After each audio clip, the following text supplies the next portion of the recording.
All right. Hello, hello, hello. This is Reverend Wayne S. Pierce. This is the 13th of April, 2011. Just want to get right into it. Okay. Just want to get right into all the news that you could ever use and get pissed off about. Now, I love animals like everybody else. I think they're family members. I don't think you should put them outside or anything like that. Unless they have to go to the bathroom, of course. You know, you don't want them going on the rug. You know. But animal rights activist groups are out there and they're trying to fight all this kind of stuff. So here's something from the Los Angeles Times, dated April 20th of last year. April 20th, 2010. I got a newer, more recent one here from Nevada. But it says here, Supreme Court nullifies law against animal cruelty videos. Citing First Amendment free speech protections, the High Court's 8-1 ruling strikes down a federal law that makes it a crime to sell videos or photos of animals being illegally harmed. All right. Not going to go into the story. I'm just going to give you like the first couple of lines.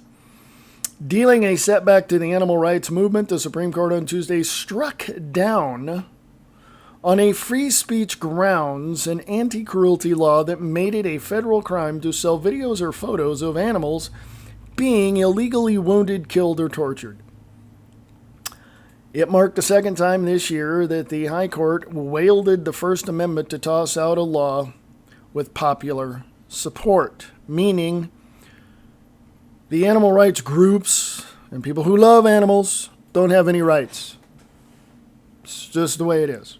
They don't. I mean, the United States Supreme Court said, we don't care. It's a First Amendment right that these people have to shoot videos of people harming animals.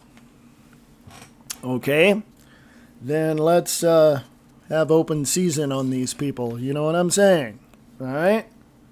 2.5 minutes into this, and I'm already looking for a violent solution to a very temporary problem here. Okay. Let's see. On and on we go. Where we stop, nobody knows. God, there's this I get this whole stack of stuff in my hands here. But the one thing that I wanted to mention, just heard in the news recently, that apparently the TSA, the Transportation Safety Agency, is still doing their things that they're not supposed to do, like groping people. You know, Senator Ron Paul was groped. Former Governor Jesse Ventura was groped. And now the latest. A 6-year-old or 8-year-old, a young girl, was groped by TSA. Question? Yes. Where's the parents in all of this? Where is mom yelling and screaming at the top of her lungs? Or other things. You know what I'm saying? And I don't know. I don't know. Where are the parents? I always wonder about that. Where are the parents? You know, you raise your kids to teach them not to, or to teach them to, you know, about where not to touch and where people shouldn't touch and be safe and don't talk to strangers. But where's the mother in all of this? You know, they came on one of the news shows and said that they were very, very upset by it. You know, what are they going to do? Seriously. what are they going to do? You know? It just irks me. You know? It just irks me. I don't know. The other thing that has come across the news wires from theblaze.com. Fundamental transformation. We've heard that statement before from our wonderful president Fundamental transformation. The Blaze says, big headline says, fundamental transformation. Andy Stern speaks out against checks and balances. Oh, how wonderful. Do we not have a constitution that that implements checks and balances in all of this? We have three branches of government: the executive, the judicial, and the, I forget the other one, sorry. And here is Andy Stern. Basically, the former SEIU president, Andy Stern, SEIU, biggest, union piece of crap on the face of the planet, decided to go all quote-unquote founding fathers with his audience. He went back, way back, to a time of male powdered wigs and the Federalist Papers. His thesis? You know those checks and balances the old guys put into place? Yeah, they're just kind of getting in the way of change. Okay? This article was written by Jonathan M. Seidel for The Blaze, posted April 8th, 2011. He says, American democracy has layers of power and responsibility, which James Madison rationalized in Federalist number 51, that's in the Federalist Papers, as a check against possible tyrannical rule, Stern writes. Our founding fathers saw fit to divide power between two strata, state and federal. Then, within the federal structure, they codified a trifurcation of power to ensure that no single branch came to dominate government. And while power was ebbed and flowed between branches, the system of checks and balances has provided stability and kept tyrannical rule at bay. But today he goes on to say that that system is just so, well, he says, old. Now, the writer of this article says, now, however, in the midst of the transformative change of globalization and this third economic revolution, those layers have become an impediment to making the changes necessary to keep America competitive in the world economy. Today, America crawls along at a snail's pace. Okay, so lots of stuff. And of course, our government just cannot keep their fingers off the checkbook because, they keep signing these little things behind closed doors about, oh, let's extend this, let's raise the debt ceiling. Yeah, okay, let's go pay $5 a gallon for gas here real soon, all right? Because it's coming, and it's coming pretty damn fast. Okay. Pastor Lindsey Williams, who's on all kinds of shows, says that because in the early 70s he was with the oil people in Alaska, and they confided in him, and he has very, very deep resources within the elites and within those groups that control the oil supply. And he was told that they were going to, set an example and really show OPEC who the bosses are. One word comes to mind: revolution. Yeah, can you say revolution? Yeah, I knew that you could. We'll be back right after this.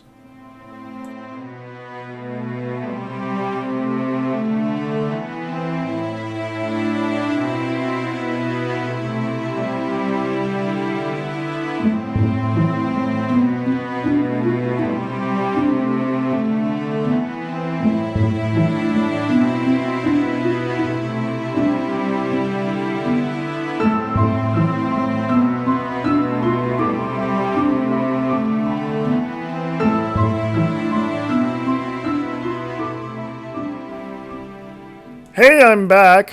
Oh my God, that's loud. Yeah, we're back. So anyway, some more stuff coming down the pike, coming on, all over the place here. Hey, I talked about animals earlier. how last year the federal court said, no, it's First Amendment protects animal cruelty. No, it doesn't. Okay, just let you know that's my opinion. But here, as of, if I can see the date, April 9th, 2011, it says Cooney's Law, Nevada, SB 223, to make animal cruelty a felony. Yeah, what took them so long? Carson City, Nevada, Gina Krish... Yeah. Can't pronounce the last name, don't want to butcher it. President of the Nevada Voters for Animals has fought for years to stop animal abuse in Las Vegas. So it's no surprise that she wants the state legislators to approve a bill that would make it a felony to kill, torture, or maliciously injure animals.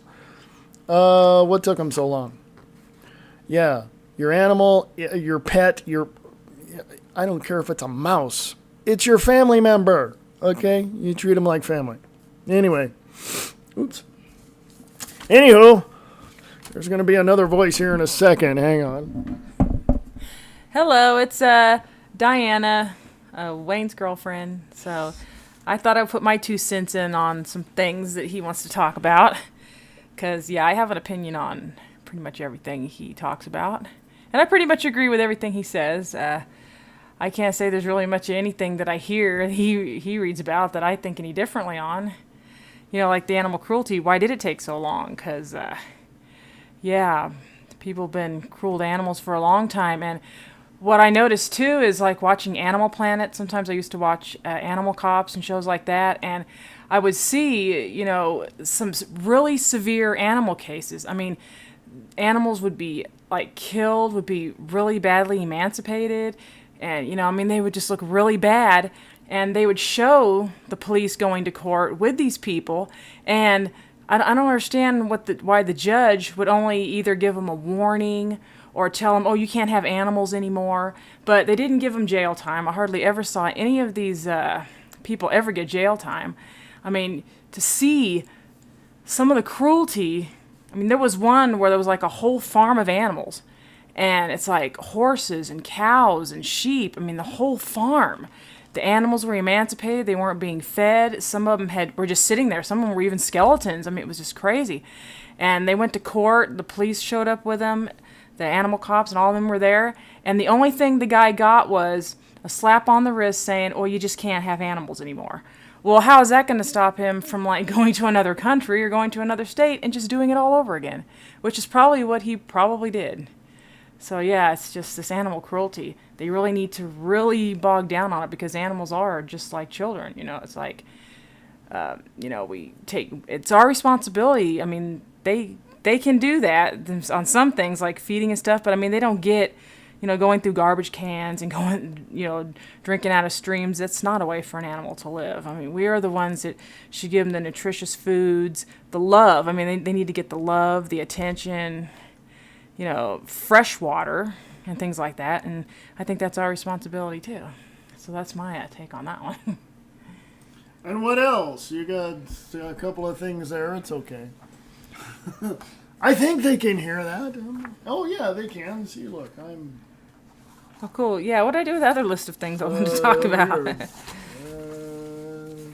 Yeah, I was just seeing some things that I had, that Wayne had pointed to me in the past few days.